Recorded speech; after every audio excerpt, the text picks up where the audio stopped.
My name is Leora Wexley, and the last time my brother laughed at me, I turned around and bought 3 bulk orders from his struggling logistics startup under an alias. He didn't find out until the 4th delivery, and by then, he needed my business more than I ever needed his approval. But let me start where it really began. Not with the orders, not with the fake name, not even with the fight over Sunday dinner, but with something smaller, something almost invisible. A shoebox full of handmade candles. It was late, midnight or so. My studio apartment still smelled like sage and vanilla from my last test batch. I was sitting cross-legged on the floor, taping stickers onto jars, humming under my breath, and wondering if the label font looked too whimsical. That's when the FaceTime came in, from Colin. My brother. My older brother. The one who used to give me noogies until I cried, who turned our childhood closet into a CEO office, and made me take notes on his imaginary stock trades, who went Ivy League, raised capital by the time he was 25, and made the family group chat feel like a brag board with his latest, quote, venture pivots. Hey, I said, brushing candle wax off my fingertips. Everything okay? He didn't even say hi. He just raised an eyebrow, scanned the room, and said, You still doing that? Arts and crafts Etsy nonsense? I blinked. You mean my side hustle? He snorted. Actually snorted. Like we were in a high school cafeteria. Leora, come on. You have a marketing degree from NYU. You were top of your class. And you're making candles? That's not a hustle. That's a mood enhancer in a jar. I didn't say anything. Not because I didn't have words, but because I'd learned the hard way that people like Colin didn't want to understand. They wanted to perform superiority. So I smiled, thanked him for his unsolicited business advice, and told him I had candles to pack. Sure, he said, still smirking, but when you get tired of arts and crafts hour, give me a call. I could probably get you a real job. Then he hung up. I sat there, phone still warm in my hand, jaw clenched so tight I felt it in my molars. He didn't know I'd just crossed $10,000 in monthly revenue. He didn't know I was building wholesale relationships with boutique hotels across the state. He didn't know that my side hustle had already started paying more than my 9-to-5. But that night I made a promise to myself. I wouldn't defend it. I wouldn't argue. I wouldn't try to explain margins, customer retention, or brand building to someone who saw the world in VC pitch decks. No. I would scale. I would scale so far and so fast that he couldn't ignore it, even if he never saw my name on it. // The thing about being underestimated is that it's fuel. Jet fuel. Colin might have been the golden child of the Wexley clan, but I had something he didn't. Quiet rage. And a shelf full of soy wax. I started working 15-hour days. My full-time job was already draining enough, managing content strategy at a mid-size agency. But I used every break, every sliver of weekend to build Candle Cartel. Yes, that was the name, Candle Cartel. Ridiculous, I know, but it stuck. I built a Shopify site, rebranded the packaging, hired a graphic designer from Lithuania to redo the logo, spent 2 weekends driving to every indie shop in a 50-mile radius with sample boxes and pitch decks. It worked. Orders tripled in 6 weeks. One Sunday, while my parents were arguing over salad dressing and Colin was showing off some new app integration deal, I sat in silence and checked my phone under the table. 28 open orders. 5 corporate inquiries. 1 hotel group asking for a branded scent line. And then the real twist came 2 weeks later. My supplier ghosted me. The warehouse I'd been using to handle my local bulk orders cut me off overnight. Something about internal restructuring. I didn't even get an apology. That left me with 2 options. 1. Delay everything and risk looking unprofessional to my newest wholesale clients. 2. Find a new distributor immediately. Guess whose company popped up on the 3rd Google result for regional fulfillment and shipping? Wexley Logistics. My brother's startup. Still barely breaking even. Still not paying himself a salary. Still talking like he was the second coming of Bezos. I stared at the screen. And then I made the call. Not as Leora, but as Charlotte L. Davis, procurement manager for Cartel and Company. I used a masked number, a new email, and set up a consultation through his website. 3 days later, Colin showed up on the Zoom call with his game face on. Charlotte, great to meet you. I looked over your product line. Nice branding, very niche, high engagement potential. He had no idea he was talking to me. None. And I didn't slip up once. I wore a wig, used an accent, even added fake plants in the background to make it look like an office. We signed a 3-month trial. Wexley Logistics started handling our regional orders the next week. And let me tell you, Colin treated Charlotte like royalty.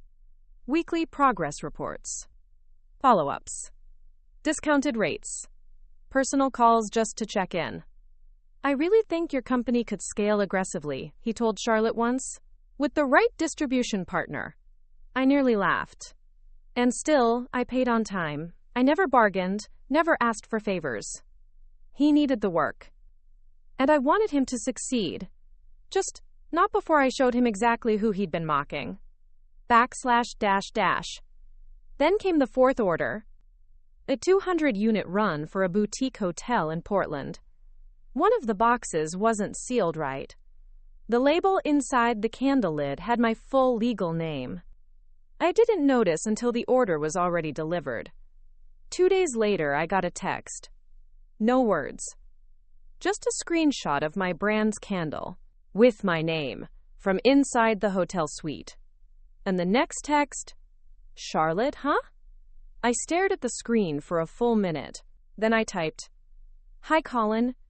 He didn't respond. Not that day. Not that week. Not until our next family dinner when he walked in late, sat down across from me, and said, loud enough for everyone to hear, So, Leora, how's the mood enhancer business? I smiled. Profitable. He nodded, then raised his glass. To the most mysterious client I've ever had. Everyone laughed. Except me. I held his gaze and said, Before we jump back in, tell us where you're from. If this story moves you, please subscribe. Tomorrow I have a special story for you. Then I reached for the wine and passed it down. Knowing full well the story was only just beginning. Colin didn't bring it up again for almost 2 weeks. Not in the family group chat, not over text, and definitely not during Sunday dinner, which had suddenly become a more polite, politically correct affair. Less teasing, more veiled glances. But I knew something was coming. Because my brother didn't let things go, ever. It was a Wednesday when the first package from him arrived. A flat black box with no return address. Inside, one of my candles, still sealed, with a typed note tucked beneath it. For Charlotte, in case she forgot who she really is. I stared at it for a long time. Then I lit the candle, poured myself a drink, and sat on the balcony of my apartment watching headlights blur through the city haze. He was rattled. That was the first thing I felt. Not angry. Rattled.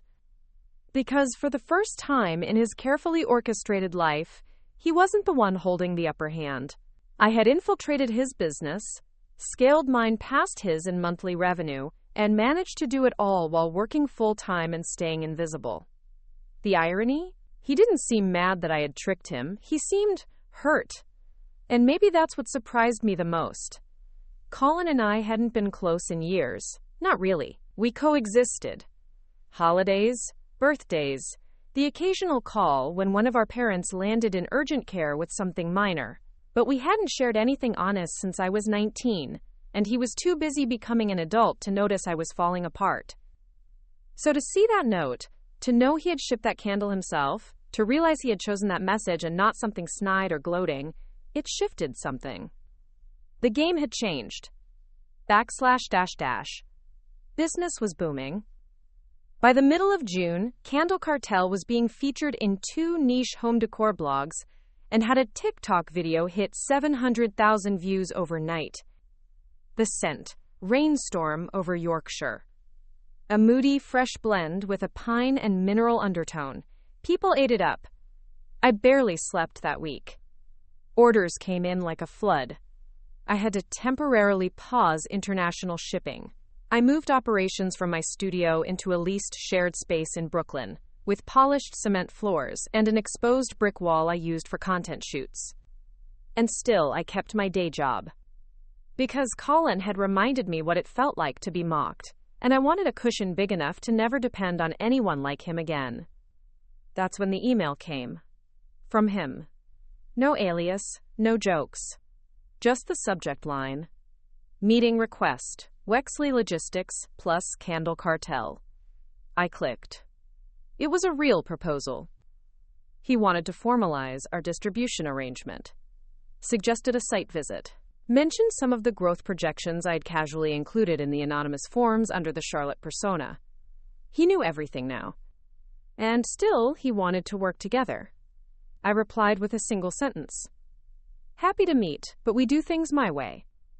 The next Friday, Colin walked into my Brooklyn workspace like he belonged there, wearing a pressed blue blazer over dark jeans and carrying a leather briefcase he definitely didn't need. He looked around, took it all in. The shelving units stacked with candle tins. The rolling table of poured wax trays. The whiteboard calendar filled with client fulfillment deadlines. He gave a single, sharp nod. You really did it, he said. I stood in the doorway, arms crossed. I told you I was serious. He smiled, but it didn't reach his eyes. I didn't believe you. That's on me. I let the silence sit between us. He wandered to the far wall, picked up one of the newer designs. Fog and birch. Is this the one with the ashwood oil base? I blinked. You researched my scents? He shrugged. I don't like losing. Neither do I. He put the candle down, turned to face me. I want in, Leora, as a partner, not just a supplier. That stopped me cold. Partner how? He stepped closer. Joint brand expansion. You need logistics and fulfillment on the East Coast. I need a brand with traction and a growth curve I can pitch to investors. We scale it together. I stared at him. He was serious. But he was also desperate. Wexley Logistics wasn't making enough. His personal burn rate was too high. And suddenly, my candles, my ridiculous mood enhancers, were his potential ticket out. I should have laughed in his face. But instead I said, show me your numbers. / The next month was war. Good war, strategic war. We met twice a week. Sometimes at my office, sometimes at his. He brought spreadsheets. I brought customer data. We mapped out what it would look like to co-brand a luxury scent line. I made him take a product quiz to learn his scent profile. He was a spice and smoke guy. He brought in a fulfillment proposal. I rejected it. Too rigid. I suggested a pop-up. He said it was too millennial core, then came back the next day with a list of potential launch events. We fought. We compromised. And slowly, something strange started happening. We talked. Not about business, about real things. Mom's health. Dad's gambling slips. The fight we never had about why I didn't go into finance like everyone else expected. Colin told me something that cracked me open like a dropped jar of wax. I used to be proud of you, but I didn't know how to say it once you started choosing paths I didn't understand. I didn't say anything. I just lit a candle. His candle? And we sat in silence, letting it burn between us. / By August, we had a deal. Candle Cartel would remain mine, but the new line, Cartel Luxe, would be a co-branded endeavor. Wexley Logistics would handle exclusive fulfillment. We'd share equity. It was my scent direction, his infrastructure. And on launch day, he posted the first picture of us together in almost a decade. The caption, "Meet my biggest client and the sister who fooled me. Proud to build something real, together." Within a day, we had 3 press requests, 2 investor inquiries, and 1 very smug email from my mom that said, simply, "You always were my brightest candle." But just as everything seemed to settle, a notification popped up on my email from a major European distributor. Subject line, IP concern regarding Candle Cartel scent profiles. And a single line inside. We believe one of your fragrances has been reverse engineered and repackaged by another North American company. Please advise. I stared at the screen, heart thudding, then clicked the attachment, and saw a scent description almost identical to one I had developed from scratch 6 months earlier. From a startup I had never heard of. Founded by someone I had. A name I hadn't seen in years. My ex. And suddenly, everything I'd built was at risk. This story took us a long time. If you like it, subscribe. Now, back to the story. The name on the screen made my blood turn cold. Evan Maddox. The founder of a suspiciously new company called Kindle Aura Company. And the man I had once loved more than my own ambition. Before he gutted my trust and walked away with a laptop full of my scent concepts. I hadn't heard from Evan since the night I left him standing outside our old apartment, half yelling, half pleading, after I discovered he'd been copying my scent journals.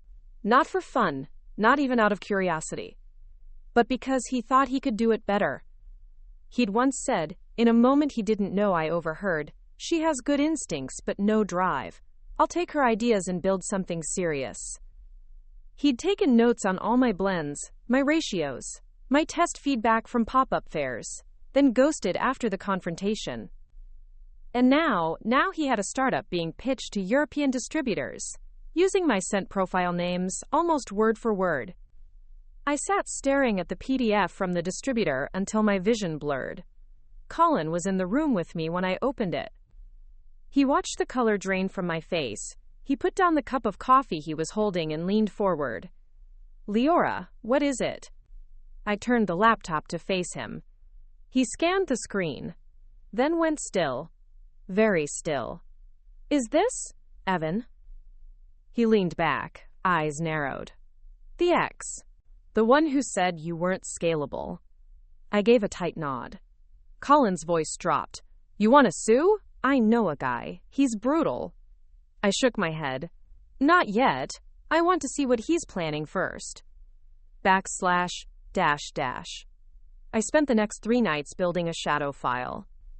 I scoured the Kindle Aura website, watched every investor pitch uploaded to LinkedIn, downloaded their Instagram reels, analyzed their SEO keywords. And sure enough, the patterns were undeniable. He hadn't just copied my fragrance names. He'd mirrored my scent notes, down to the ingredient pairings. Some descriptions were lifted nearly word for word from old candle descriptions on my now-defunct Tumblr blog, the one I kept before Candle Cartel even had a name. The audacity.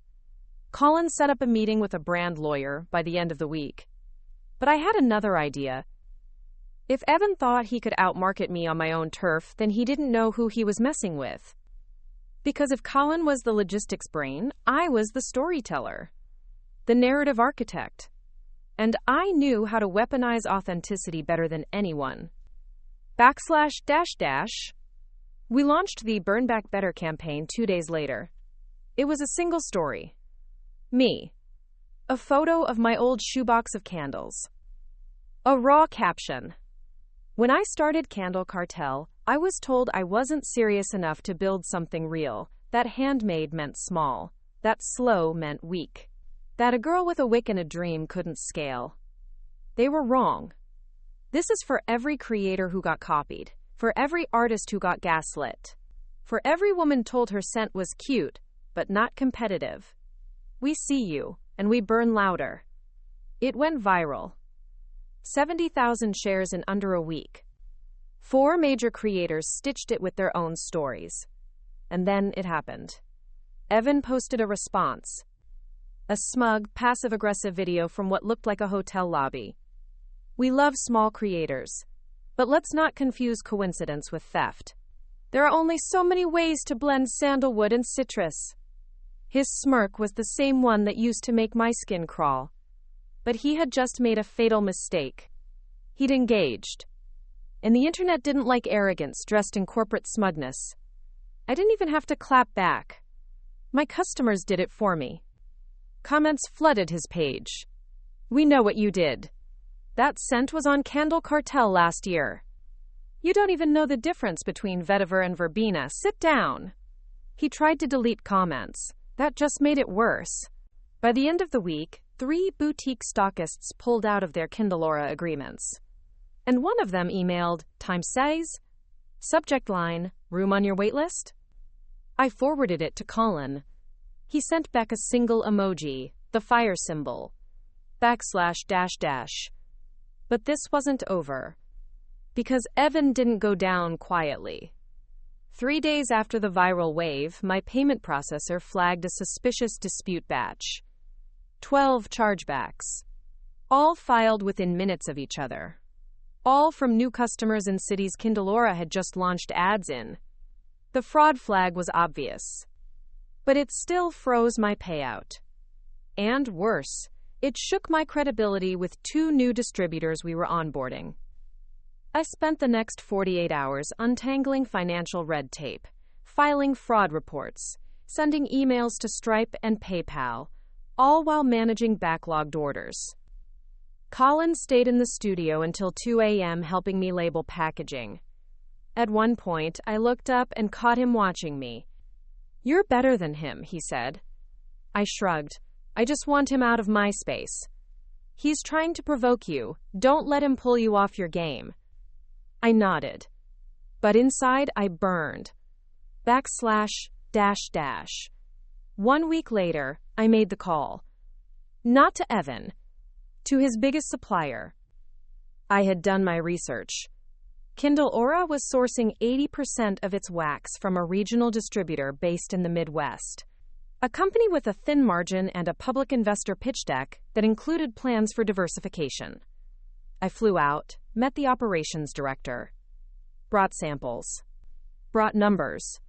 Brought 2 large accounts willing to switch providers if Candle Cartel signed on exclusively.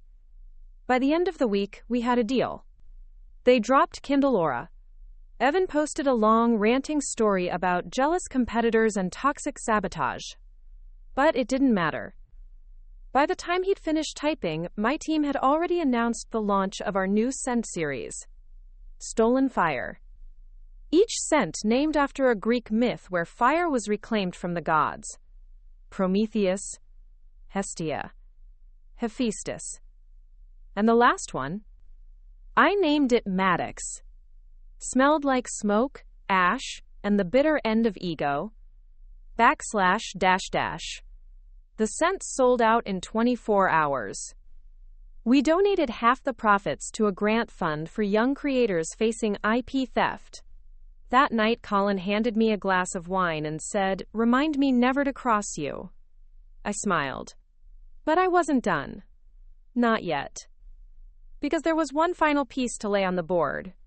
A move that would ensure no one ever underestimated my brand again. I stood in the center of our pop-up store's grand opening. Dozens of people buzzed around me. The candles flickered on minimalist shelves. Music played low in the background. And in the corner stood a single brass plaque. Candle Cartel, from side hustle to legacy. That's when I stepped up to the mic and said, "Thank you for being part of this story. And trust me, it's only just beginning." To be continued. Let me know when you're ready for part 4. The morning after our pop-up store opened, I woke up to a message from a name I didn't recognize. Subject line, RE, BBC feature inquiry, urgent. I blinked at the screen, then blinked again. BBC, as in the British Broadcasting Corporation? I opened the email.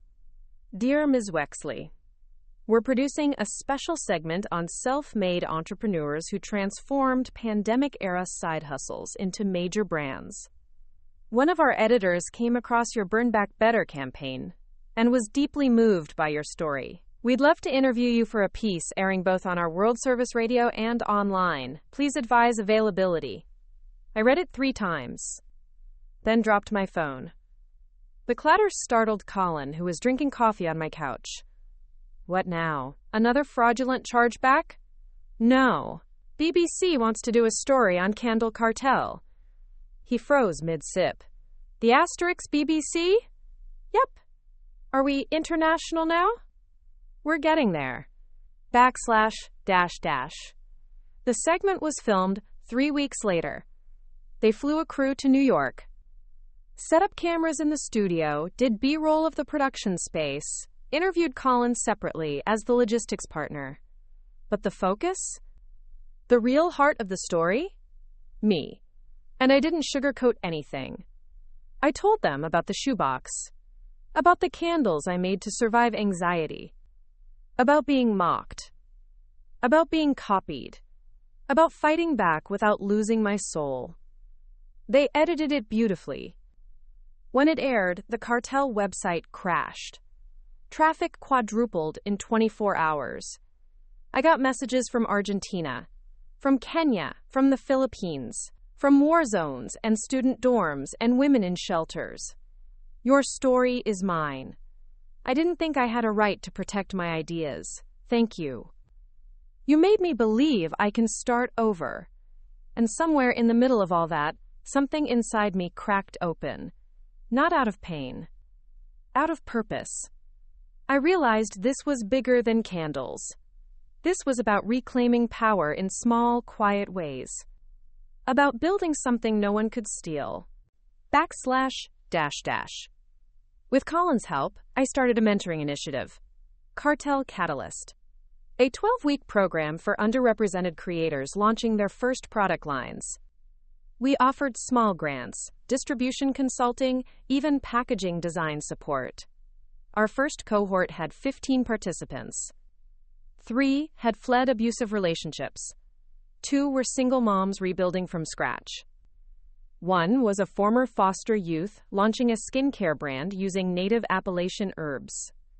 I sat in on every onboarding Zoom, shared my mistakes, my receipts, my legal steps. They listened, they cried, they built. And with every win they posted, every milestone they reached, I felt a sense of peace I hadn't known I needed. Because success alone wasn't enough. Impact was the real flame. Backslash dash dash. Of course, not everyone celebrated. 2 months after the BBC feature, Evan tried to sue me. Filed an IP infringement claim, citing brand confusion and claiming I was slandering his company. His timing was laughable. Because by then, his brand had been delisted from 3 online retailers due to consumer complaints. His wax supplier had fully cut ties. And most damning, someone from his original investor pool leaked emails proving he had knowingly copied my formulas. My lawyer called it a slam dunk. Still, the case dragged for weeks. Court filings, depositions, discovery. At one point, I had to sit in a conference room while Evan stared daggers at me across a long mahogany table. This could have gone differently, he hissed under his breath. You didn't have to make this public. I leaned forward, met his gaze, and said, you shouldn't have made it personal.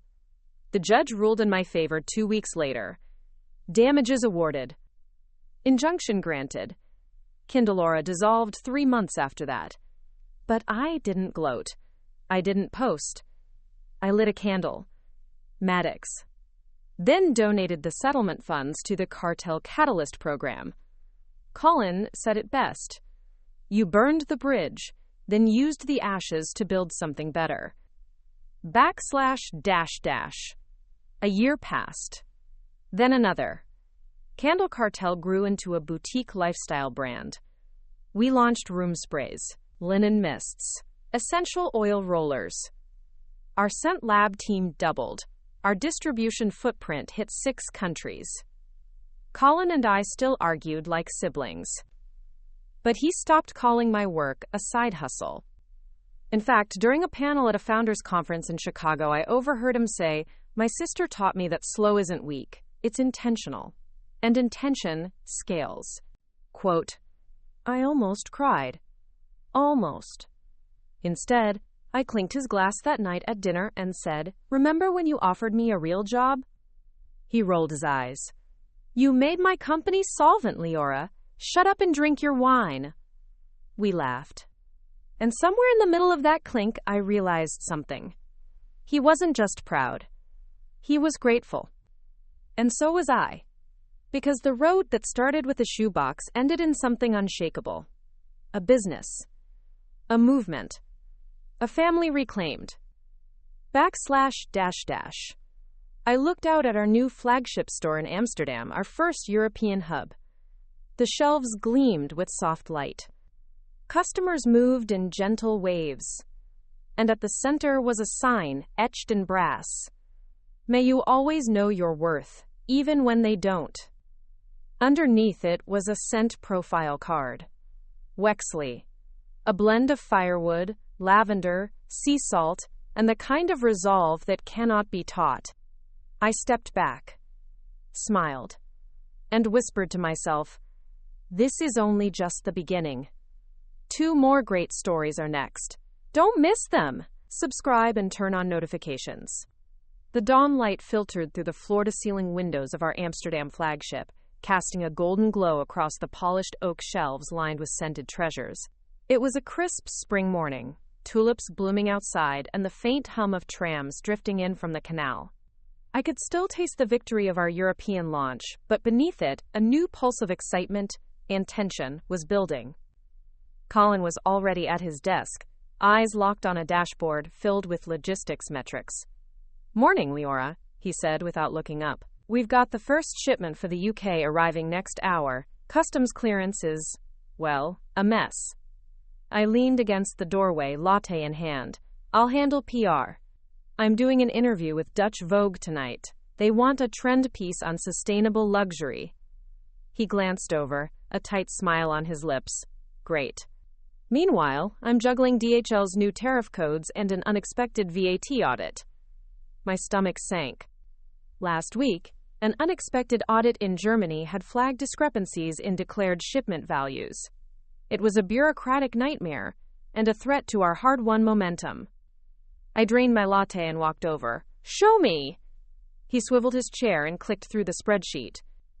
They claim our declarations undervalue the retail price by an average of 12% per SKU. If we can't substantiate those numbers, we'll face fines and shipments held indefinitely. My mind raced. Fines could wipe out our European profits for the quarter. Delays could erode retailer trust. I took a deep breath. Okay, we need updated invoices, country-specific price breakdowns, and proof of sustainable sourcing. I'll call our packaging partner and the raw material supplier in Provence. You work with our accountant. Get me XLS exports. We'll sort this by end of day. He nodded, the tension easing slightly. Got it. // Mid-afternoon, I sat in a cramped conference room at Vogue's Amsterdam office, my reflection glinting in the dark pane behind the interviewer. The focus was sustainability. How Candle Cartel balanced artisanal craft with global scale. I spoke passionately about our farmer partnerships in France, our carbon-neutral shipping initiative, and the Cartel Catalyst program empowering creators worldwide. Later, back at the store, I found a stack of emails from our EU accountant. VAT spreadsheets, customs queries, margin analyses. I spread them across a walnut table, the sun dipping low. And that's when it hit me. A pattern among the flagged SKUs. Our best-selling limited edition Dutch Tulip and Honey scent, part of the Cartel Luxe line, was priced significantly higher in the UK than in continental Europe. We had adjusted prices for market elasticity without updating the base declarations. A bureaucratic misstep. My oversight. My headache. I called Colin over. We need to adjust the official declarations to match our UK retail pricing. It's a bit higher, but within the same range. Then we provide market research to justify the differences. He scratched his head. We can't just rewrite history. Customs won't like that. I know, I said, voice firm, but we can show wholesale agreements, promotional materials, and a pricing strategy document we never finalized. It's our best shot. // That evening, after the Vogue piece went live online, I locked myself in our pop-up event space behind the store, walls draped in ivory linen, the scent of white orchid drifting through. I called our raw wax supplier in Provence, an aged farmer named Henri. Henri, I said in French, nous avons besoin de vos certificats pour les derniers lots rapidement. His hesitant English floated back through the line. Promises of scanned organic certifications and new COA documents by morning. Next, I hopped on Zoom with our packing manufacturer in Poland to confirm custom invoice details, rates, weight classes, declared values. By midnight, I drafted a letter to the German customs office. Dear Dr. Fisher, please find attached the supplemental documentation you requested, including a detailed breakdown of our UK pricing strategy, wholesale agreements with authorized retailers, and validated certificates of analysis for our eco-sourced wax and essential oils. Backquote, backquote, backquote. I paused and stared at the half-finished message. My eyes burned, heart pounding. This administrative dance, legal, bureaucratic, was as critical as any marketing campaign. The stakes, preserving our reputation, our revenue, and our brand integrity. I hit send. Morning came, and the Dutch sun illuminated the canal below. I greeted Colin with coffee and news. The paperwork was received. Customs would review within 48 hours. He exhaled. That was close. I nodded, saving a draft of our UK price justification document to the shared drive. We're not out of the woods yet, but we're in this, together. I reached out and tapped his hand. He met my gaze for a long moment before returning the gesture. Together. 2 days later, just as we were about to celebrate with dinner at the Canalside Cafe, an urgent email arrived. Subject: Urgent UK Retail Recall Notice. My heart stopped. I opened it. Following a consumer report, we require immediate voluntary recall of product SKU CCHTUK01 Dutch tulip and honey due to potential allergenic contamination with an undeclared botanical extract. No, not allergen issues, not recall. We'd sourced each botanicals batch tested, certified. There had to be a mistake, malicious or accidental. I turned to Colin. Someone's trying to sabotage our UK launch. He frowned, pulling up the retailer's portal. Look at the lot numbers. They match our first UK shipment. But these barcodes don't match our current system. He traced the barcode digits. These are counterfeit labels. Someone has recreated our packaging. My blood ran cold. A sabotage on top of a tariff audit and visa delays. The European cherry on my sin of global ambitions. I paced the back office, mind racing. Was it a rogue distributor? A vengeful competitor? Or someone from our past? The letter for Germany? The viral campaign? Did any of it expose weaknesses? Colin spoke up. We need to trace the retailer's complaint origin. Contact their QA department. Alert our PR team. Pull all UK tulip and honey SKUs off the site immediately. I pulled my laptop to the edge of the desk. I'll draft the consumer communication. Voluntary recall notice. Sincere apology. Replacement offers. Plus an incubator sample of our new season scent, gratis. He nodded. I'll engage legal. Prepare for a potential claim. I paused. Colin, what if this is bigger? He met my eyes. Then we fight. We brand first. Transparency. Then law. I squared my shoulders. Okay, let's fight. That night, under the same Amsterdam skyline that had witnessed our greatest victory, I worked until dawn. I drafted consumer emails in 3 languages. I updated our website banner with an apology and recall instructions. I prepared social posts acknowledging the issue. At 4 a.m., I finally collapsed onto the sofa, exhausted but resolute. The recall notice would go out in 2 hours. The official statement would go live at 8 a.m. I breathed out and whispered into the dim light. This story took us a long time. If you like it, subscribe. Now back to the story. My voice echoed softly. I stared out at the awakening canal and knew the next wave of challenges was coming. To be continued. Let me know when you're ready for part 6. We issued the recall with swift precision. At 6 a.m. Amsterdam time, the email blast rolled out. Subject line, a promise to our customers, and a plan to make it right. By 6:05, our Instagram had the official post live, pinned at the top of the feed. Simple, honest. Branded with our signature muted tones and a photo of the affected candle in soft light.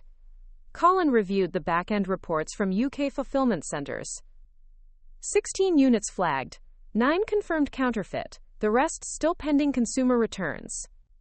I was on my second espresso by the time the UK press picked up the story. The Guardian ran a piece titled, "Candle Cartel Responds Swiftly to Recall, Sets New Standard for Transparency." BBC updated its segment. "Our subscribers actually time increased." One commenter wrote, "Imagine being this transparent. I trust them more now than before." That made me smile, until an alert popped on my laptop. TheAppTimes, internal alert, suspicious login attempt. Someone had tried to access our proprietary scent formula files through our shared drive. IP address, traced to a co-working space in Barcelona. Colin leaned over my shoulder. "That's a hotbed for export knockoffs. We've had vendor offers from that region before, most of them sketchy." "We've got a leak," I said, voice low. Colin nodded grimly. "Or a rat." Quote, //.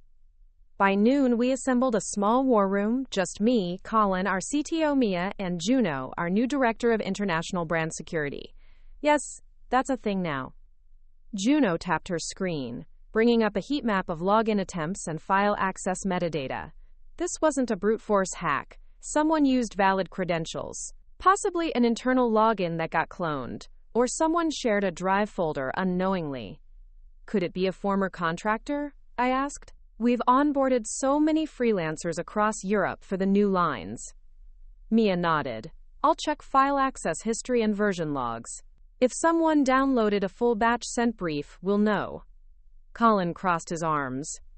We're too visible now. This kind of theft doesn't just damage revenue. It erodes trust. Then we fight on two fronts, I said. Security and story. Juno raised an eyebrow. You want to go public with this too? Not yet, I replied, but we start building the narrative quietly, begin teasing a docuseries, The War for Originality in Modern Consumer Brands. We control the frame, again. Mia grinned. You're becoming ruthless. No, I said, I'm just done being polite about theft. //. The investigation unfolded over 3 weeks. We traced the compromised file access to a logistics consultant hired temporarily during our Amsterdam store expansion, not a full-time employee, not someone we'd ever considered a threat. Name, Hugo Van Doren. Resume, sparkling. References, perfect. Track record, clean. Except Hugo had a side job. We uncovered a trail, anonymized scent briefings being funneled to a shell company registered in Liechtenstein. The company was working with multiple candle exporters. Our formulas weren't being copied yet, but they were being prepared for replication. We were lucky. We caught it early. But I didn't want to just stop it. I wanted to own it. So we did something bold. //. We launched a limited line called Exposed. Each candle label featured a redacted ingredient list, complete with real timestamps from our security breach logs. Names like Van Doren and Barcelona IP were faintly embedded in the background of the label design. It was edgy. It was loud. It sold out in 48 hours. But more than that, it reframed the narrative. We weren't victims. We were resilient innovators. And people loved it. One tweet said, Candle Cartel just turned corporate espionage into aesthetic revenge. Quote, Colin read that aloud during team breakfast and nearly spit out his coffee. //. Still, the stress wore me down. By week 4, I was running on fumes. I'd forgotten meals, skipped workouts, ignored my therapist's emails. One night, I found myself standing in our Amsterdam studio, staring at a vat of unmixed wax, too tired to move. Colin walked in quietly. He didn't say anything at first.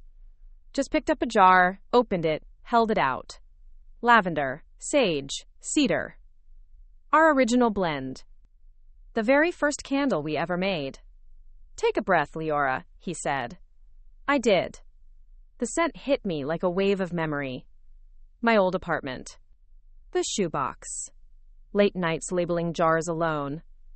And I realized I had become the CEO I once daydreamed about. But I'd forgotten to rest. Colin placed the candle on the counter. Take tomorrow off. No calls, no emails. Just be Leora. I almost cried. Instead, I whispered, thank you. // The next day, I wandered the canals alone, ate warm stroopwafels from a street cart, bought a linen dress from a vendor who didn't know who I was, watched a little boy chase pigeons through a square. And I remembered. This wasn't about products. It was about asterisk life, the Nohai. How we honor it. How we protect it. How we craft space for beauty, even amid chaos. When I returned that night, a package sat on my doorstep. From one of our earliest customers. Inside, a handwritten note and a tiny framed print. The note read, "Thank you for proving that staying kind doesn't mean staying quiet. You taught me that creativity is sacred." I held it in shaking hands. And I knew this was my purpose. // But the game wasn't over. 1 week later, I received a formal acquisition offer from a multinational conglomerate, the same one that had acquired 4 major indie brands in the last year. They wanted Candle Cartel. All of it. Brand, formulas, IP, distribution. The offer, $64.8 million. I stared at the number on the screen for a long time. Colin, standing behind me, said nothing. Then he asked, quietly, "What do you want to do?" And I realized I didn't know yet, but I was about to find out. To be continued in Part 7. I stared at the offer letter on my laptop screen, heart pounding 3 beats ahead of my mind. $64.8 million. It was more money than Candle Cartel had earned in its entire 6-year history. The conference room in Amsterdam was deserted, save for the late-night cleaning crew mopping the marble floor below. I was alone except for Colin, who leaned against the glossy oak table, arms crossed, eyes shadowed under the glare of the neon open sign outside. He cleared his throat. "They gave you terms?" I nodded, swallowing. All cash, 14-month escrow for the founder share, plus retention bonuses for key staff. He whistled low. "They want you to stay. And your team." I ran a hand through my hair. "They valued Cartel Catalyst, too. They see the mentoring program as a potential new revenue stream." Colin's brows lifted. "So they're buying community." "Community, impact, story," I echoed. "Everything we've built." He studied me. "So, what do you want?" That was the question, the one I'd been avoiding since the email popped into my inbox. My stomach churned. Part of me craved the validation, the security, the golden parachute after years of sleepless nights. Another part, the restless, fierce part, bristled at the idea of handing everything I'd built to a faceless conglomerate. Memories flooded me. The shoebox of candles in my studio apartment. Late-night calls with Henri in Provence. The viral Burn Back Better campaign. The courtroom victory over Evan. Hugo's betrayal and our exposed line that flipped the narrative. Each moment had been a choice, a decision to fight rather than fold, to innovate rather than imitate, to stand firm when the world tried to steal or drown my spark. I closed my eyes. "I need 1 week." Colin exhaled relief. "You got it." // That week, I disappeared. Literally. I booked a cabin in the Scottish Highlands, a remote cottage overlooking a loch. No Wi-Fi, no cell signal. A place where I couldn't check my inbox, couldn't answer a call, couldn't face another spreadsheet.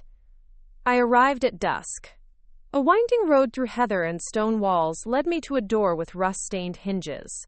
Inside, a wood stove, a single armchair, and a window framed by aged oak. I carried in only a duffel bag, a journal, and a box of my original Candle Cartel scent line, just enough to remind myself where I began. I spent days walking the misty hills, jotting in my journal, sipping tea by the stove, and rewriting the same phrase over and over. Why did I start? What do I love? What scares me most? The Highland air burned cold, but my mind burned hotter. Visions of expansion danced alongside fears of corporate suffocation. I scribbled. Times expansion versus independence.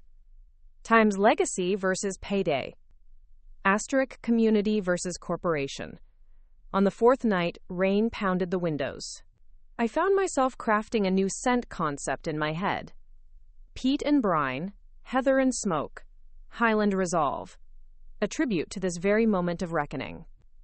I pulled out my phone, signal flickered, and recorded a quick voice memo. Leora, remember why you started Candle Cartel? Not for money, for meaning. For creators, for the story. This offer isn't just a payday, it's a crossroad. I pressed save, then deleted the memo, because it wasn't the answer. It was just part of the journey. / Back in Amsterdam, I flew straight to the office. The team greeted me with cautious smiles. The cleaning crew had left fresh tulips in a vase. Colin was waiting. He looked at me expectantly. I inhaled, the scent of tulips mingling with cinnamon from the studio's diffuser. I have an answer, I said. He nodded, pencil poised. I'm not selling. Silence. I watched it settle. Not now, I continued. Not like this. Colin's brow furrowed. You mean you're walking away from $64.8 million? I uncrossed my arms. I'm walking toward something else. An IPO. More mentorship programs. A manufacturing facility in Africa to support local communities. A global storytelling platform for underrepresented founders. His eyes widened. You want to scale on your own terms? I nodded. I'll take investment, but strategic investment, partners who share our mission. Not just moneyed giants looking for brand trophy wives. He exhaled, relief and admiration mingling. You're a madwoman, you know that? I grinned. The best kind. / In the weeks that followed, Candle Cartel raised a $25 million Series B from two mission-aligned funds, one focused on creative entrepreneurship, the other on sustainable supply chains. We opened our African manufacturer in Ghana, employing local artisans, funding scholarships, launching a women's entrepreneurship collective. Cartel Catalyst expanded into 6 countries, offering microgrants, legal clinics, and global distribution partnerships. And our product line? It grew beyond candles to home fragrances, artisan skincare, and collaborative artist-designed diffuser collections. Through it all, I kept my journal by my desk, scrawled reminders of passion over profit, community over conglomerate. / A year later, I stood on a stage at London's Tate Modern, accepting the Global Changemaker Award. The auditorium was hushed. My parents sat in the front row, tears glistening. I spoke about the flame within each creator, the power of authenticity, and the responsibility of success. And I ended with a dedication. To the sister who dared to build, and to the brother who finally believed. Colin, sitting in the back, raised his award for partner in innovation, meeting my eyes across the hall. We'd come full circle. / Now, as I record this next chapter of Candle Cartel's journey, I know the road will never be smooth. There will be audits and recalls, espionage and lawsuits, billion-dollar offers and crossroads. But there will also be community and courage. Mentorship and meaning. Every new candle poured, every story shared, every hack thwarted reminds me. The brightest light comes from the slowest burn. And this fire, it's just getting started. 2 more great stories are next. Don't miss them. Subscribe and turn on notifications. Coming off the Tate Modern ceremony, the days blurred into motion. We were in 6 countries, on 3 continents, and receiving interview requests from every major outlet. I'd thought the Global Changemaker Award might slow things down. Instead, it kicked everything into overdrive. Colin called it the third wave. Wave 1 had been the startup era, side hustle roots, grassroots, wins.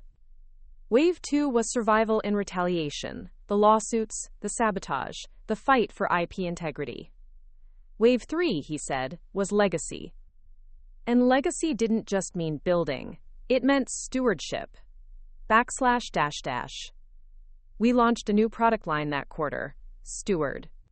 A series of scents dedicated to unseen caretakers. The teachers, caretakers, midwives, and mentors of the world. Each candle was named for an invisible hero archetype: the listener, the mender, the guardian, the architect. The scent that sold out first? The architect, earthy cedar, flint smoke, and a sharp, intentional lavender. I cried when it went live. Because the label quote said, "For the ones who dream with structure." // We were prepping for the Paris expansion when the next challenge arrived, not through sabotage or lawsuits, but through silence. Sales plateaued. Engagement dropped. Traffic dipped. Our loyal community remained vocal, but new growth stalled. The algorithms had shifted. Attention spans had shrunk. And worse, copycats now mimicked our transparency. Megacorporations had started launching pseudo-artisanal sub-brands, complete with faux feminist packaging and sustainability claims. It was a form of brand gentrification. And it was working. Colin slammed a report onto my desk one morning. "We're not losing because our products aren't good. We're losing because we taught them how to look good." He wasn't wrong. We'd led the charge in brand integrity. Now everyone was faking it better than we could market it. // I went back to the beginning. My shoebox. I opened the first journal I'd kept, the one with wax smudges on the corners and terrible sketches of labels. Page 1 said, "Never compete on noise, compete on * truth." And I realized, we had become too clean, too polished. We needed to reintroduce Cara imperfection.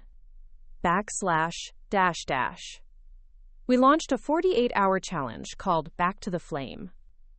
Our community voted on a forgotten scent profile, one of the earliest candle notes that never went to market.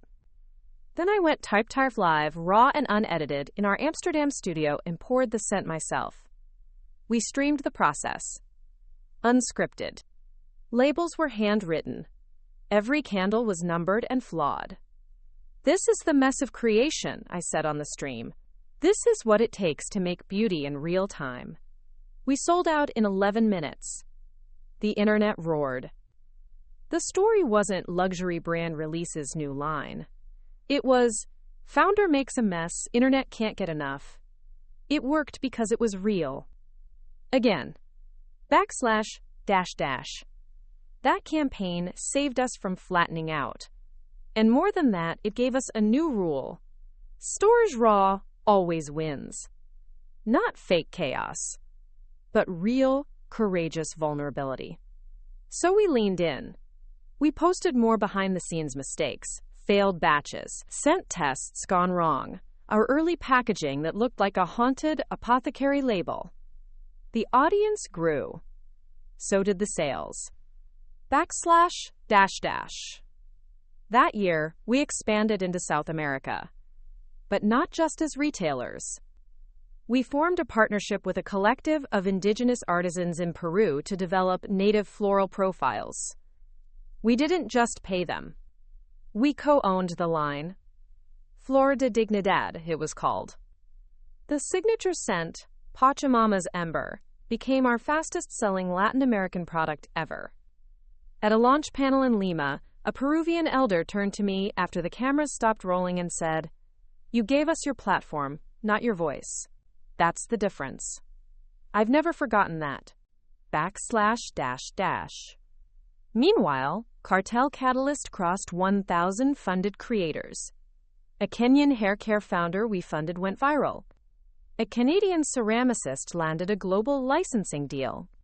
A Syrian refugee living in Berlin developed a healing balm with lavender and myrrh. Her brand now wholesales to 3 wellness chains. I kept a map in my office, adding a pin for every Catalyst milestone. By the end of the year, the map was thick with light. // But perhaps the most surreal moment came when I received an invitation from the World Economic Forum to speak at Davos. not as a brand founder, but as a thought leader on ethical storytelling in business. Your narrative has shifted global expectations, the letter said. And I cried, again. Because all of this came from a shoebox. // At Davos, standing on that crystal-lit stage in front of billionaires and policymakers, I didn't pitch product. I told the story. Of Colin's mockery. Of the candles that kept me sane. Of Evan. Of counterfeit sabotage. Of saying no to the $64.8 million. Of Ghana. Of Peru. Of every creator who burned quietly in the dark.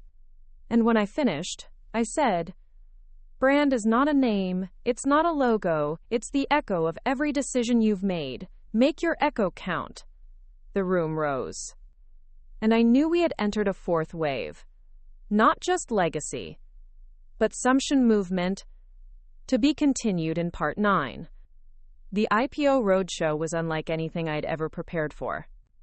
In a sense, Candle Cartel had always been a performance. Storytelling through scent, through labels, through campaigns that blended heart with hustle. But this was choreography. Investor meetings in London, Zurich, New York. Diligence decks, unit economics, leadership slides. And at the center of every pitch, me. Leora Wexley. Founder. Flamekeeper. Colin stood beside me, sharp as ever in his charcoal suits, running financials while I painted the narrative. We're not selling candles, I told them. We're selling memory, ritual, agency. We built a brand with teeth and a backbone. Half of them nodded. The other half blinked like they'd never heard a woman use the word backbone in a valuation meeting. But we got what we came for. The IPO valuation crossed $300 million. // I rang the bell on the Amsterdam Exchange with wax-stained hands. Yes, I'd insisted. My palms had poured the first batch of product. They would ring in the public debut just the same. Flashes exploded. Colin shouted something triumphant beside me. My team roared. Somewhere in the distance, my mother cried into a silk handkerchief. The ticker rolled. CNDL, plus 3.7% on debut. I stood blinking at it all, like the wind had been knocked from my chest. The shoebox was a traded asset now. And yet, it hadn't lost its soul. // We didn't stop. Couldn't. That same quarter, we launched Candle Cartel Archives, a permanent exhibition wing at our Ghana facility that documented scent heritage, ingredient folklore, and the anthropology of burn rituals across 12 cultures. We hosted students. We funded research grants. We published our first book, Kindled, How a Candle Sparked a Movement. // With every milestone, the pressure rose. Shareholders. Analysts. Market whispers. Are they a fad? Is the founder too vision-driven? Can candle culture scale without losing mystique? I shut it all out. Until the board meeting in San Francisco, the one where they presented a new growth strategy, subscription boxes, mass production contracts, retail placement in every major chain store in North America, and a recommendation. Step down as CEO, remain chairwoman, focus on creative, appoint an operator. My hand trembled around my coffee cup. They wanted to take the steering wheel. I looked across the table. Colin's face was unreadable. I asked for 48 hours. // That night, Colin came to my hotel suite with 2 bottles of wine. We drank the first without saying much. Halfway through the second, I finally asked, would you take it? If they offered you CEO. He didn't answer right away. Then, if you needed me to, I would. But do you want it? He exhaled. No. I nodded. Then I won't let them push me out. You sure? I stared into the firelight. The brand is me. If I step back now, we lose the flame. // The next morning, I walked into the boardroom. I looked them in the eyes and said, I will not be stepping down, but I will be evolving. They stiffened. I continued, we create a dual office. I remain CEO, but we hire a president of operations, someone who gets scale but honors story. They blinked. Then slowly, one by one, they nodded. You'll find this person? They asked. I turned to Colin. He grinned. I already have a list. //. Her name was Adelaide Sloan, former COO of a global wellness brand. Smart, grounded, visionary. She met me at a candle ceremony in Seoul, the first international memorial we hosted, honoring creators lost to COVID. She stayed after the vigil, helped light 1,000 wicks by hand. Didn't say much, just worked. Afterward, she said, you're building more than a company. You're building sacred space. I want in. We signed her 2 weeks later. //. With Adelaide on board, I finally breathed. Delegated. Took a month off to travel. Greece, Argentina, Morocco. Met with creators we funded. Sat in on storytelling circles. Slept under stars in the Sahara with a notebook in hand. When I came back, I wrote our new manifesto. Snives the Cartel Creed. Snives we protect creation. Snives we burn with purpose. Snives we honor our roots. Snives we lead from the margins. Snives we never burn alone. //. Colin framed it, hung it in every global office. //. On the second anniversary of our IPO, we threw a global vigil. Not a party, a vigil. We asked every customer, employee, and creator to light a candle in gratitude for their journey, their mentors, their spark. We called it Night of the Flame. The hashtag trended for 72 hours. Drone shots of rooftop vigils in Manila. Street dancers lighting rows of candles in Lagos. Elder women in Lisbon humming around incense fires. A whisper through the world. And I stood on the rooftop in Amsterdam, hands wrapped around a tea light. Colin beside me. Adelaide across the way laughing with our CTO. And I whispered, thank you for not letting me give up. Colin squeezed my hand. You lit the match, we just kept the wind away. //. That night, as the city flickered, I thought, this is what legacy feels like. Not money, not markets, but memory. Shared, honored, burning bright. To be continued in Part 10. The year after our IPO, the industry changed faster than the algorithms that governed our ads. A new wave of startups emerged. Gen Z founders with drop-shipped dreams and TikTok war paint. They were brash, clever, and often unethical. One in particular caught my attention. A brand called WickWitch. It showed up almost overnight, burned through trends with uncanny precision. Their content was irreverent, fast-paced, and suspiciously familiar. Too familiar. Their top-selling candle was called Highland Fire. Their second most viewed reel used the same template we'd pioneered in our Back to the Flame livestream. And when I clicked through to their brand page, I saw something that made my chest tighten. A quote, "Never compete on noise, compete on truth." Word for word from my first journal. I stared at the screen. Someone inside had leaked my notes. //. Colin launched a digital audit. Juno returned with a list of former interns, remote contractors, and freelance creatives with possible access. We narrowed it to 2. One name stood out. A brand strategist we'd mentored through Cartel Catalyst. A woman we'd funded, helped, elevated. My stomach twisted. I remembered our video call, the gratitude in her voice. She'd once called Candle Cartel her North Star. Now she was siphoning our core DNA for a competitor. //. The team wanted to litigate. But I asked for something else first. I asked for a meeting, No cameras. No lawyers. Just her and me. We met in Berlin. She looked nervous, defensive. I told her the truth. I don't want to destroy you. I want to understand why. She was quiet. Then, finally, she spoke. You made me believe I could do this, but I couldn't afford to do it slowly. I didn't steal out of malice. I stole because I was afraid I'd never catch up. I sat back. Then said, You could have built beside us. We offered you that. She looked down. I know. Then own it, publicly. Walk this back. Credit the inspiration. Don't pretend you started the fire. She hesitated. And if I don't? I stood. Then we fight.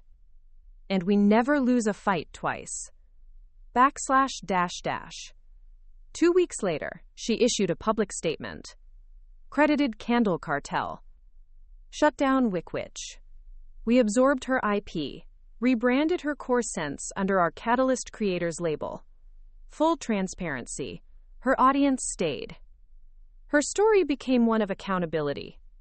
Some called it too soft. But I knew better. Justice doesn't always mean demolition. Sometimes it means correction. //. That spring, we introduced Catalyst Studios, a co-creation platform for micro-founders. We offered Scent Labs, storytelling boot camps, and brand equity shares. Our first cohort had creators from Afghanistan, Brazil, Sudan, and Poland. One, a deaf chemist from Warsaw, invented a scent stabilizer that doubled shelf life for oils exposed to heat. Another, a teen from Lahore, created a candle that flickered to the beat of ambient sound. They weren't following us. They were surpassing us. And we cheered. Because true legacy isn't the echo of your success. It's how many others get to shout. //. By the 5th anniversary of the IPO, we were in 22 countries. And we did something radical. We issued our first Fine T scale charter dimes. 10 pages. A manifesto on what we refused to do in pursuit of growth. Times no forced seasonal launches. Times no trendjacking. Times no supplier undercuts for profit margin gains. Times no marketing that manipulates fear.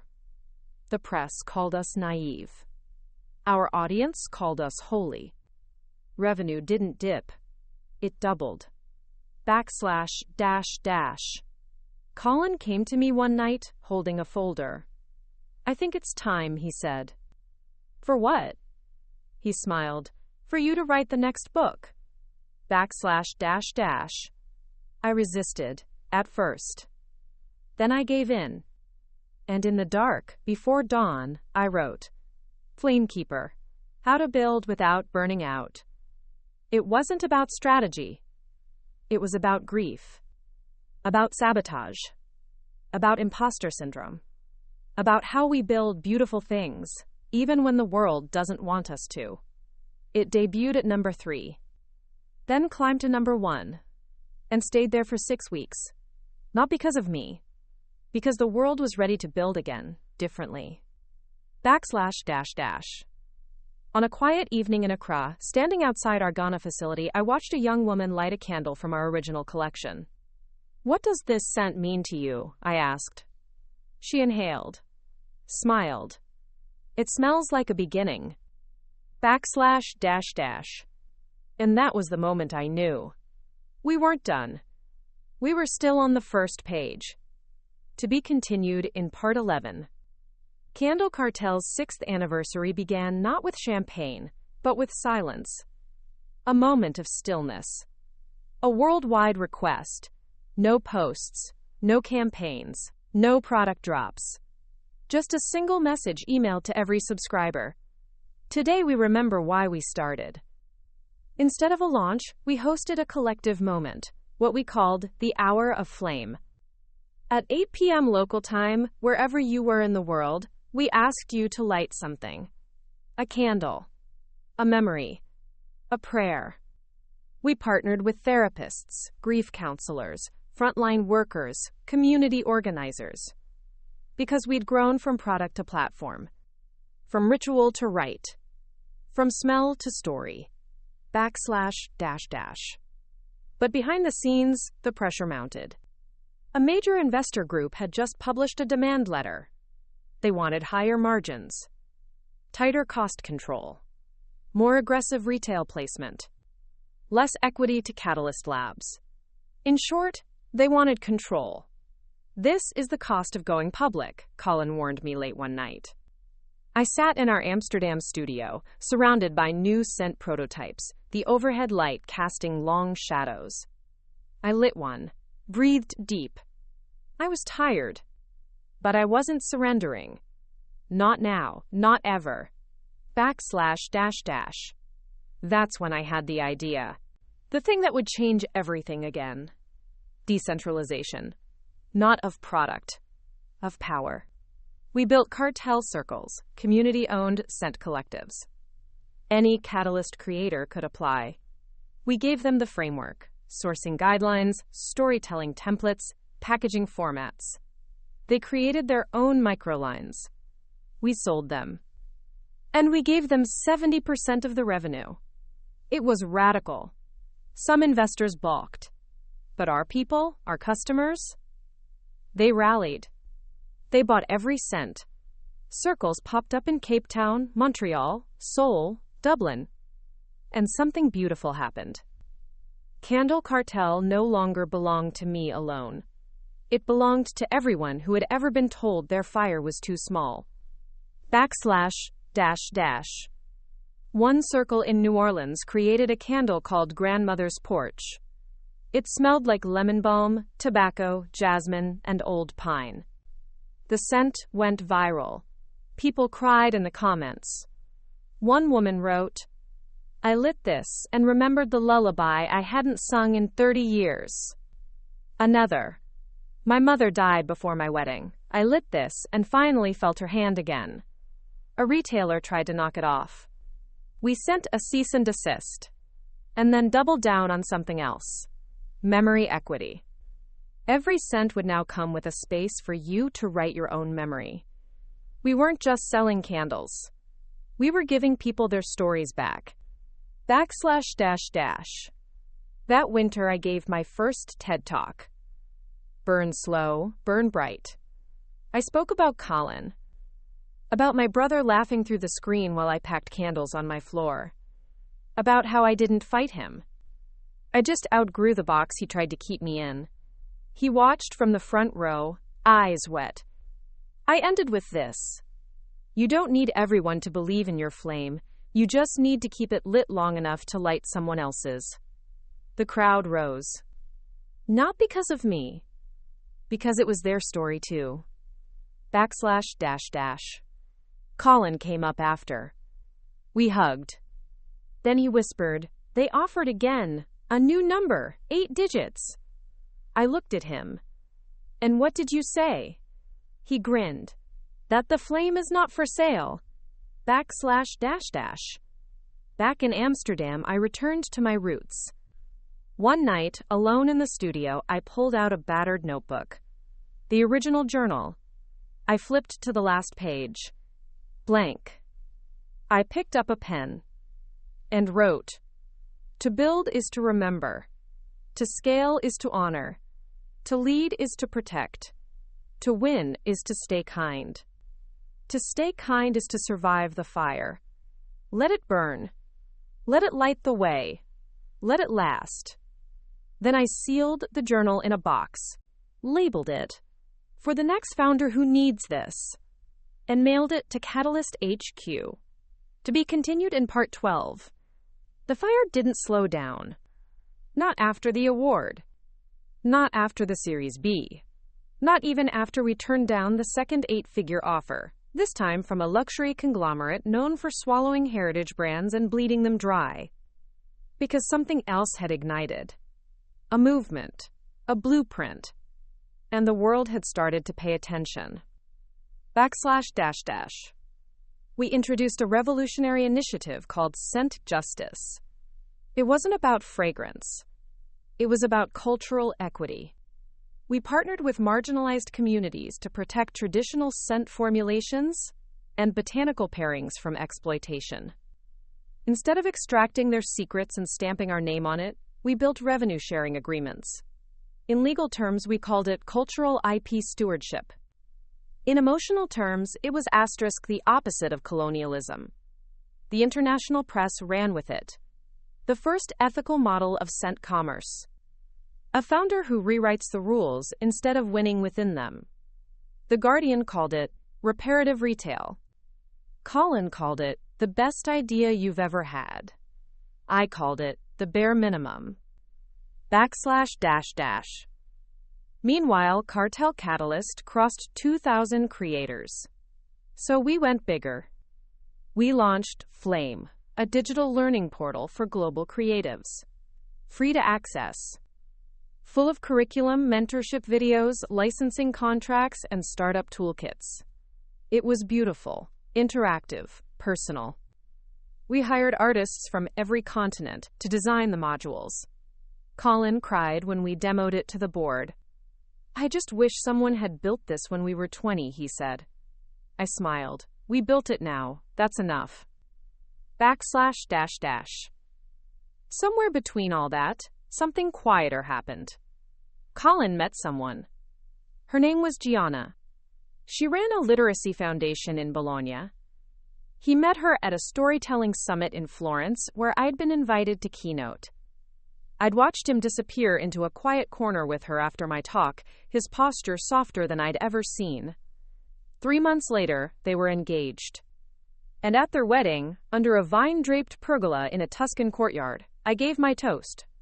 To the brother who taught me how to be underestimated. And to the sister who reminded him how to be loved. Colin laughed and wiped his eyes. And somewhere in the front row, my mother whispered to my father, I never imagined they'd come this far. Neither had I. // We opened our first scent museum in Marrakesh. It wasn't a museum in the traditional sense.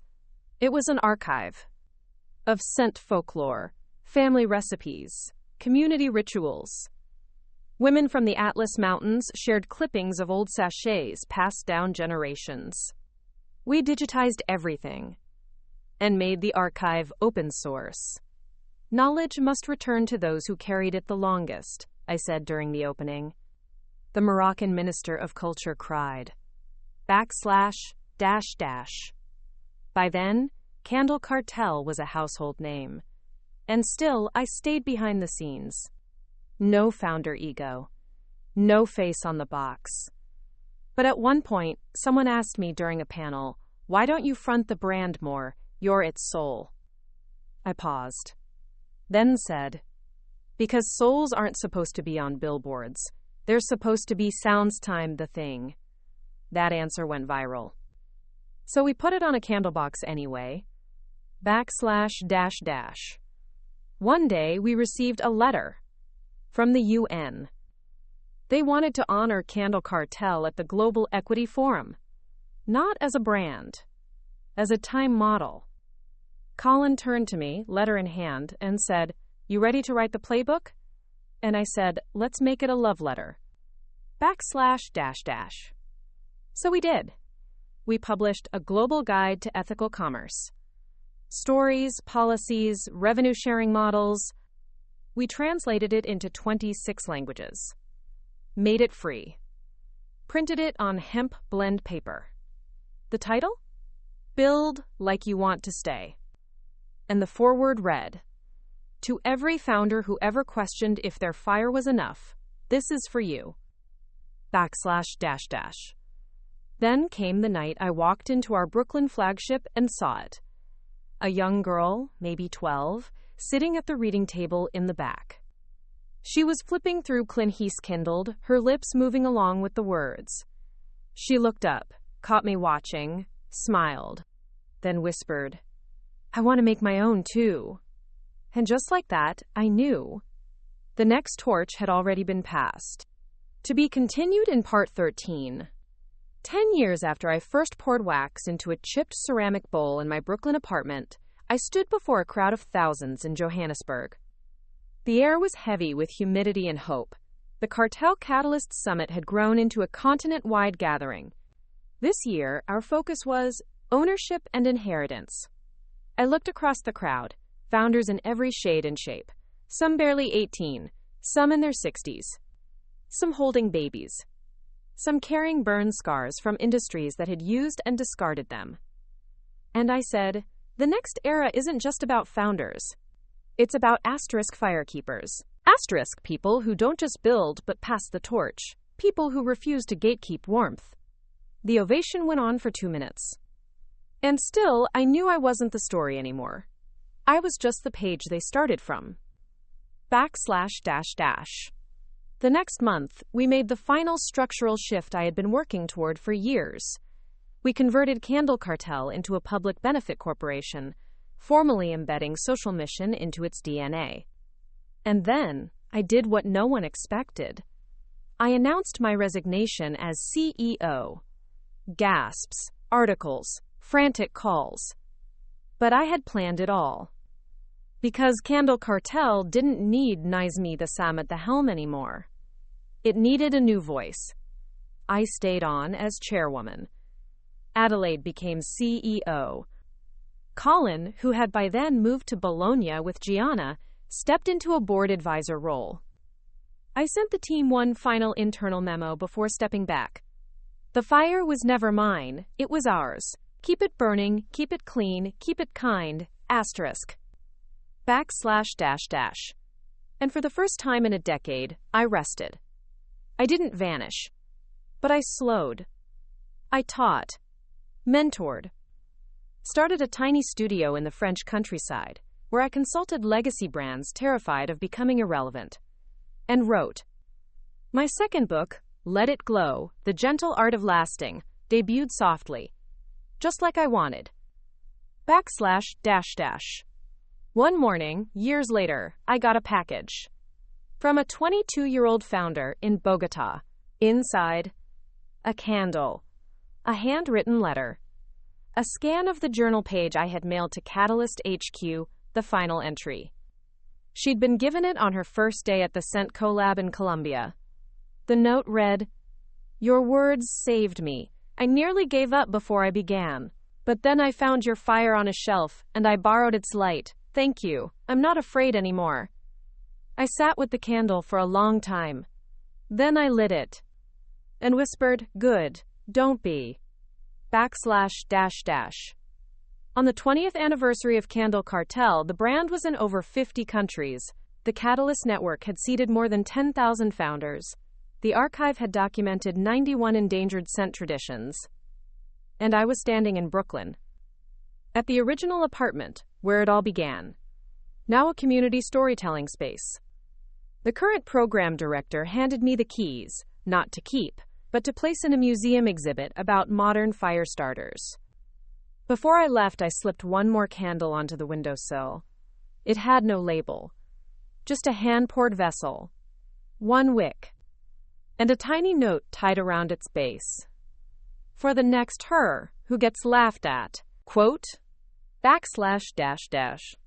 Because long ago, my brother mocked me over FaceTime for making candles in a cluttered room. And I didn't argue. I just kept going. Until one day, I became his biggest client. And then his fiercest ally. And then the keeper of a fire neither of us saw coming. The fire that lit up the world. //. 2 more great stories are next. Don't miss them. Subscribe and turn on notifications.